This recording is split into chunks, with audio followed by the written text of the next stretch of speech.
Episode शुरू होता है और जो ईओ होती है वो बच्चे को जन्म देने वाली होती है। ईजी यहाँ पर परेशान होता है और हेडक्वार्टर से कांटेक्ट करने की ट्राई करता है लेकिन कर ही नहीं पाता है। दूसरी तरफ कागेक्यो रीन को अपने साथ मिलने के लिए कहती है क्योंकि उसका जो मोटिव है वो ईजी को मारना है और इसका भी।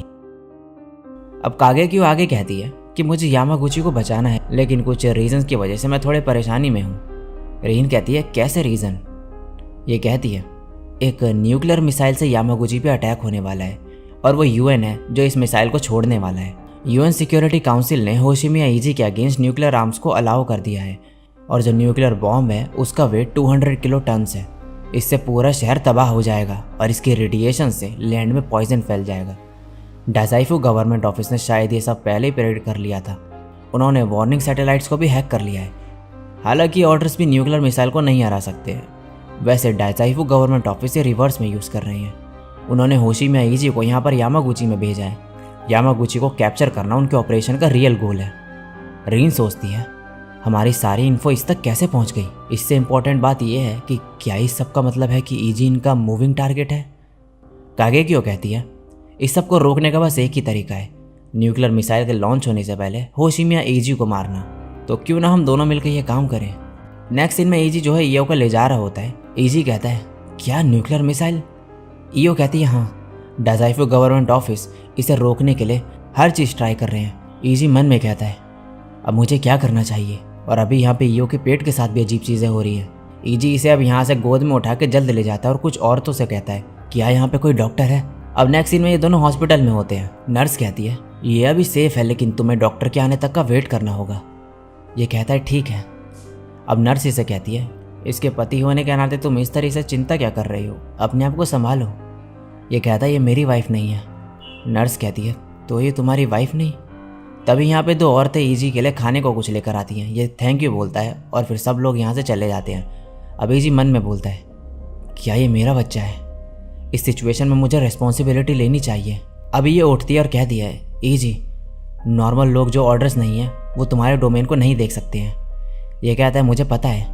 फिर ईओ कहती है लेकिन तुम्हें फिर भी ध्यान रखना चाहिए कि किसी को पता ना चले कि तुम कौन हो। ये फिर कहता है मुझे पता है। फिर ईओ कहती है न्यूक्लियर मिसाइल यहाँ पे हिट करेगा। फिर से ये कहता है मुझे पता है। अब ये कहती है ये मेरी गलती थी कि मैंने अपनी बॉडी के साथ ऐसे होने दिया। प्लीज़ तुम मुझे छोड़ के यहाँ से भाग जाओ। ये गुस्से में कहता है मुझे ये समझ नहीं आया, तुम अब चुप हो जाओ। मैं स्मार्ट नहीं हूँ लेकिन मैं अभी अच्छा प्लान सोचने का ट्राई कर रहा हूँ। अब ये सोचता है डाजाइफू गवर्नमेंट ऑफिस को पहले से ही पता था कि मैं इस न्यूक्लियर मिसाइल का टारगेट बनूंगा। इसका मतलब है कि क्यूशू को बचाने का उन पर सिर्फ यही तरीका था। दूसरे शब्द में कहूँ तो किसी से हेल्प की एक्सपेक्टेशन नहीं कर सकता मैं रेडियो के थ्रू किसी तक पहुँच भी नहीं सकता। अब मैं इस सब से कैसे बाहर निकलूँ। ये विंडो के बाहर देखता है तो इसे एक मोबाइल एंटीना दिखता है। सीन शिफ्ट होता है, ये दोनों भागते हुए बात कर रहे होते हैं। कागेक्यो कहती है ओह तो तुम मेरे से बड़ी हो। सेकंड लेफ्टिनेंट कुरनाई तो तुम मेरी बड़ी बहन हुई। रीन सोचती है ये लड़की मेरे से छोटी है और ऐसे कपड़े पहनती है। ये कहती है चलो ईजी को मारने के लिए साथ में काम करते हैं, तुम उसके डोमेन के अंदर से और मैं बाहर से। अब ये मन में सोचती है इन्फो सही थी, ये लड़की को बहकाना बहुत आसान है। न्यूक्लियर लॉन्च पहले ही अप्रूव हो चुका है, अब उसे रोकने का कोई रास्ता नहीं है। मेरा मेन काम होशिमिया ईजी के बारे में जानना है, मैं तो बस एक मोहरा हूँ। रीन कहती है अब बहुत हो गया। कागेक्यो मन में कहती है क्या ऐसा मेरा झूठ के बारे में पता चल गया। ये फिर रीन को कहती है क्या तुम्हें इस बात से कोई फ़र्क नहीं पड़ता कि यहाँ पर न्यूक्लियर मिसाइल से अटैक होने वाला है। रीन कहती है ऐसा नहीं है लेकिन मुझे तुमसे थोड़ा नफरत है। मैं अपने इन हाथों से अपने माँ बाप की मौत का बदला लेने के लिए जी रही हूँ। ये कहती है तभी तो हम दोनों साथ में काम कर रहे हैं और न्यूक्लियर मिसाइल भी तो है। रीन कहती है मुझे इससे कोई फ़र्क नहीं पड़ता, ईजी को सिर्फ मैं मारूंगी और बीच में जो भी आएगा वो मेरा दुश्मन है। ये मन में बोलती है इन्फो सही मिली थी, ये इडियट है। लेकिन नहीं, ये उससे भी बड़ी इडियट है।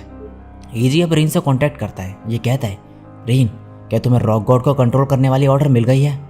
रीन कहती है हाँ। अब ईजी रीन को ऑर्डर दे देता है कि यह रॉक गॉड के ऑर्डर को हराए। अब रीन इस पर हमला करती है पर यह रोक लेती है। फिर ईजी कहता है इन लोगों का मिशन मेरे आइडेंटिटी और मेरे ठिकाने के बारे में जानना है। अगर तुम इन्हें हरा दोगी तो हमें मिसाइल लॉन्च से पहले कुछ टाइम मिल जाएगा। रीन कहती है बढ़िया, मैं समझ गई। और फिर यह इस पर हमला करती है। यहाँ दूसरी तरफ हेडक्वार्टर से ईजी को कॉल आता है। ईजी कहता है गुड जॉब मुझे धोखा देने के लिए। मारी चिल्लाते हुए कहती है चुप हो जाओ, अभी इस सब का टाइम नहीं है। यूएन ने न्यूक्लियर मिसाइल के यूज़ के लिए परमिशन दे दी है। ईजी कहता है मैं भी इसी बारे में बात कर रहा था, मैंने यामागुची के ऑर्डर को हरा दिया है। अगर उन लोगों को मेरी लोकेशन नहीं पता है तो वो यहाँ पर फायर नहीं कर सकते हैं। मारी कहती है उन्हें ऑलरेडी तुम्हारी लोकेशन पता है, तुम जल्दी यहाँ से बाहर निकलो।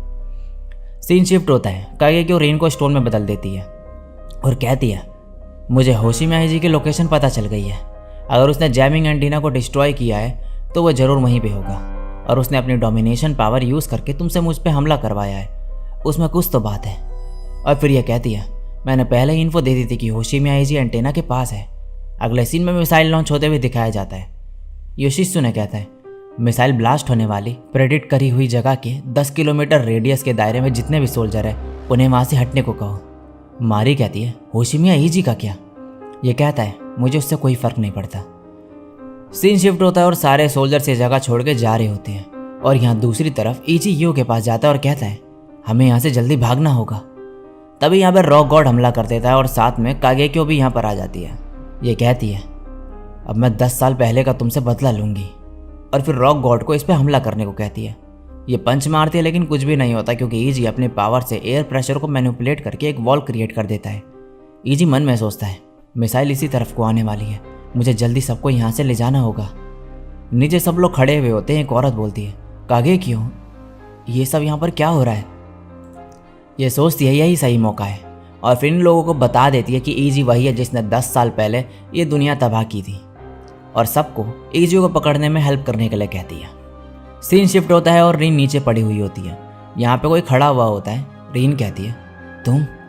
ये कहता है 10th हैंड मेजर सुंडन आयाहिटो, तुम्हें अपने कमांडर का नाम याद रखना चाहिए। तुम्हारी पावर्स तुम्हें डैमेज को रिपेयर करने में हेल्प कर सकती है, लेकिन ये तुम्हारी बदली हुई स्टेट को सही नहीं कर सकती है। अगर ऐसे ही रहा तो तुम्हारी पूरी बॉडी स्टोन में बदल जाएगी। ये कहती है तुम्हें जब पता है तो मेरी मदद करो। आयाहिटो कहता है मैं क्यों करूं? फिर यह रेडियो का यूज़ करता है लेकिन सिग्नल नहीं आ रहे होते हैं। सीन शिफ्ट होता है और यहाँ पर सभी लोग जो है होशिमिया ईजी को मारने लगते हैं। ईजी कहता है रुक जाओ, अभी सबका टाइम नहीं है। तभी ईजी को ऊपर से कुछ आवाज़ें आती है तो ये ऊपर की तरफ देखता है तो कागेक्यो कहती है क्या तुमने देखा? ये रॉक गॉड उन लोगों की कब्रों से बना है जो लोग तुमसे नफरत करते हुए मर गए। एक कब्रिस्तान के रखवाले होने के नाते मैं रोज़ ये आवाज़ें सुनती थी, तो मैंने एक विश मांगी। मेरी विश इन लोगों की नाराज़गी को शांत करने की थी। क्या अब तुम भी उन लोगों की आवाज़ें सुन रहे हो? उन लोगों की आवाज़ें जो तुमसे नफरत करते हैं। ईजी अभी मिसाइल के बारे में सोच रहा होता है तो ये सबको बोलता है यहाँ कुछ देर में मिसाइल फटने वाली है।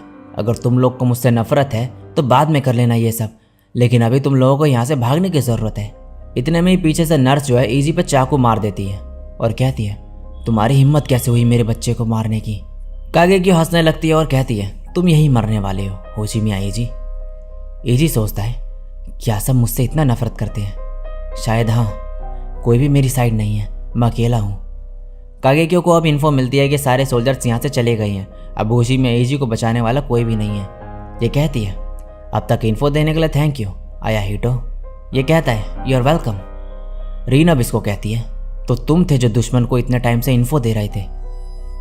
सीन शिफ्ट होता है और कागेक्यो कहती है समय बहुत कम है, मुझे मरना नहीं है, लेकिन इससे हमारी विश पूरी हो जाएगी। तभी ईजी अपनी पावर्स का यूज़ करता है और सबको डोमिनेट कर लेता है। ये इन ऑर्डर देता है कि जिंदा रहने के लिए सब लोग इसका साथ दें। कागेक्यो कहती है हम पे सिर्फ 3 मिनट बचे हैं, हार मान लो। ये कहता है हमारे पास अभी भी 3 मिनट बचे हैं। फिर यह रॉक गॉड को भी अपने डोमिनेंस में ले लेता है। ये कहती है तुम करने का क्या सोच रही हो? ईजी अभी इस नर्स को कहता है आई एम सॉरी, मैंने जो भी किया वो माफ़ी लायक नहीं है, लेकिन मैं अभी बस माफ़ी ही मांग सकता हूँ। ये तुम सबको अनफेयर लग रहा होगा, लेकिन मुझे थोड़ा टाइम दो, अभी भी कुछ चीज़ें हैं जिन्हें मुझे प्रोटेक्ट करना है। अभी अपने पेट से चाकू निकालता है। मिसाइल इन लोगों की तरफ आ रही होती है। ईजी अपनी पावर्स यूज़ करके ग्रेविटी को कंट्रोल करने का ट्राई करता है, लेकिन ये मिसाइल की स्पीड को ज़्यादा स्लो नहीं कर पाता है। मिसाइल नीचे गिरने लगती है, लेकिन रॉक गॉड ने मिसाइल पकड़ ली होती है। लेकिन थोड़ी ही देर में इसके हाथ से मिसाइल छूट जाती है, और तभी ऊपर से लॉरेन राइट और नारोकामी बेनकाई आ जाते हैं। बेनकाई अपनी पावर्स यूज़ करता है और इस मिसाइल को डिस्ट्रॉय कर देता है। ईजी ये सब देख के हैरान हो जाता है और कहता है इसने मिसाइल को एक ही बार में चूर कर दिया, ये कैसी पावर है? बेनकाई कहता है मेरी विश सबसे स्ट्रांग बनने की थी। आरामीटिमा एटॉमिक लेवल पर अपने टारगेट को डिस्ट्रॉय कर देता है और फिर कहता है सॉरी हम लेट हो गए, ईजी कहता है तुम यहाँ क्या कर रहे हो? तो ये कहता है कि हिरागी ने इन्हें यहाँ पर भेजा है। सीन शिफ्ट होता है। योशित्सु कहता है हम अभी होशिमिया ईजी को नहीं खो सकते हैं। अब ये इन्फो देता है कि सेकंड मिसाइल लॉन्च कर दी गई है और शायद 10 मिनट में ये मिसाइल लैंड हो जाएगी। ये कहता है यूएनएससी को लाइन पे ले लो। अब ये कॉन्फ्रेंस में होते हैं। ये प्रेसिडेंट कहता है तो तुम लोग लास्ट कॉल में मरने की एक्टिंग कर रहे थे। योशित्सु कहता है आप लोगों को परेशान करने के लिए माफ़ी चाहूँगा। हमारा क्यूशू नेशन आप लोगों के साथ एक डील करना चाहता है। ये कहता है हमें तुम लोगों के बारे में पहले से सब कुछ पता है। तुम्हें क्या लगता है कि इस दुनिया में कितने न्यूक्लियर मिसाइल्स हैं? होशिमिया ईजी के बाद तुम ही हमारा अगला टारगेट हो। सीन शिफ्ट होता है। कागेकियो बोलती है इसने न्यूक्लियर मिसाइल को रोक दिया, हम बच गए। फिर कहती है नहीं, हम होशिमिया ईजी को मारने में फेल हो गए। बेनकाई कहता है ये जगह अभी भी टारगेटेड है तो सब लोग यहाँ से जल्दी भागो। कागेकियो अपने एवेटार को कंट्रोल करने की कोशिश करते हुए कहती है भागने से कुछ नहीं होगा, मिसाइल ऑलरेडी लॉन्च हो गई है, बस 5 मिनट में सब खत्म हो जाएगा। हम अगर अभी यहाँ से भाग भी जाएं तो कोई फ़ायदा नहीं होगा। ईजी तभी रॉक गॉड को कंट्रोल करने का ट्राई करता है तो ये कहती है हार मान लो होशिमिया ईजी। ईजी कहता है बिल्कुल भी नहीं, मैं नहीं चाहता कि मेरी वजह से फिर कोई मरे। कागेकियो गुस्से में कहती है तुम्हें क्या लगता है कि ये सब करके तुम्हारे पाप धुल जाएंगे? तुम्हारे विश की वजह से बहुत लोग मारे गए और जो लोग जिंदा रह गए हैं वो लोग आज भी अपने परिवार को खोने के दर्द में हैं, जो अब हेट्रेड में बदल चुका है। ईजी का रॉक गॉड से कंट्रोल छूट जाता है, लेकिन यहाँ पर बेनकाई और लॉरिन आ जाते हैं और कहते हैं हम फिर भी ये सब रोकेंगे। बेनकाई फिर ईजी से कहता है तुमने प्राइम मिनिस्टर के सामने हॉस्टेजेस को बचाया था तो अब मुझे एहसान चुकाने दो। ईजी कहता है और तुम्हारे अंकल? ये कहता है तुमने बाकियों को बचाया तो इतना मेरे लिए काफ़ी है, और वैसे भी तुम अभी इस शहर के लोगों को बचाने का ट्राई कर रहे हो तो मुझे तुम्हारी मदद करने दो। ईजी सोचता है इन 10 सालों में मेरी मदद करने के लिए मेरे पास कोई नहीं था। लॉरिन इसको कहता है तुम्हारे डोमेन के अंदर उड़ पाना इतना आसान नहीं है। ईजी फिर इसे अपने डोमेन से फ्री कर देता है। अब लॉरिन इसे कहता है वो शायद तुमसे कही कि नहीं, लेकिन लेफ्टिनेंट कॉलोनल कुनोमारी उनके भतीजी की जान बचाने के लिए तुम्हारी आभारी है, और मैं भी। ईजी सोचता है अब मैं अकेले नहीं हूँ। मिसाइल अब बस नीचे पहुँचने वाली होती है। ईजी अपनी पावर से रॉक गॉड को कंट्रोल करता है, लेकिन ये टूटने लगता है। कागेकियो हंसते हुए कहती है रॉक गॉड की आउटर बॉडी सिर्फ नॉर्मल पत्थर की बनी है, ये 2 शॉट्स तक नहीं टिक सकता। ईजी कहता है मैं हार नहीं मानूंगा, और फिर ग्रेविटी को कंट्रोल करता और साथ में ही लोगों की तरफ गिरते हुए पत्थर से भी इनको बचाता है। ये सब देख के कागेकियो सोचती है होशिमिया ईजी को मारने के लिए मैं अपना सब कुछ खोने को तैयार थी, क्योंकि मुझे लगा था कि इस दुनिया में और मेरा रिवेंज के लिए यही बेस्ट है। लेकिन चाहे सब लोग इसे हेट करते हो फिर भी ये शहर को बचाने में लगा है। आखिर रियल विलन है कौन? मुझे नहीं पता, मैं क्या करूं? ईजी कहता है अपने रिवेंज के बारे में भूल जाओ और अभी जो हमारे सामने है इसका सामना करो। ये चिंता करने का या फिर प्रे करने का टाइम नहीं है, अभी प्रेजेंट के बारे में कुछ करो, इसका सामना करो। अब कागेकियो कहती है वहीं पे डटे रहो रॉक गॉड, और रॉक गॉड और भी ताकतवर बन जाता है। ये कहती है इन लोगों को दिखाओ कि तुम्हारी पावर्स कितनी ज़्यादा है। मिसाइल को रोकने के लिए सब अपनी पावर्स लगा रहे होते हैं। ईजी ऊपर देखता है तो यहाँ पर एक चेन जैसा होता है। ये चेन खुलती है तो यहाँ पर रीन नीचे आती है और ऊपर आया हीटो होता है। ये कहता है मैंने सिर्फ तुम्हारी पेट्रीफाइड स्किन को साफ किया है, अब जाओ और अपने किंग को असिस्ट करो। और इतना कहकर यहाँ से चले जाता है।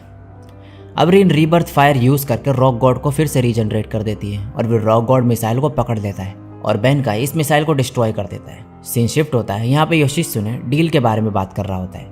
ये कहता है हमसे सच्चाई जानने के बदले में तुम लोग पीछे हट जाना। नहीं, शायद मुझे ये कहना चाहिए कि ये एक वार्निंग है। तभी पीछे से आया हीटो भी आ जाता है। प्रेसिडेंट के यहाँ पे जो आदमी होता है ये इसे देख के कहता है ये आदमी यहाँ क्या कर रहा है? प्रेसिडेंट कहता है मैंने सोचा था कि ये शायद यूएन स्पाई है। योशित्सु कहता है आया हीटो डबल स्पाई है। होशिमिया ईजी सिर्फ एक डिवर्जन था, हमने अपने मेन टारगेट को पहले ही सिक्योर कर लिया है। प्रेसिडेंट कहता है मेन टारगेट? ये वही बच्ची होती है जिसे रीन बचा रही होती है। योशित्सु कहता है ये ऑर्डर टारोटामा हिकारी है, इसके पास न्यूक्लियर मिसाइल को न्यूट्रलाइज करने की पावर है। अब तुम लोगों की कोई भी न्यूक्लियर मिसाइल हम पे काम नहीं करेगी। और इसी के साथ ये एपिसोड यहीं पे एंड हो जाता है।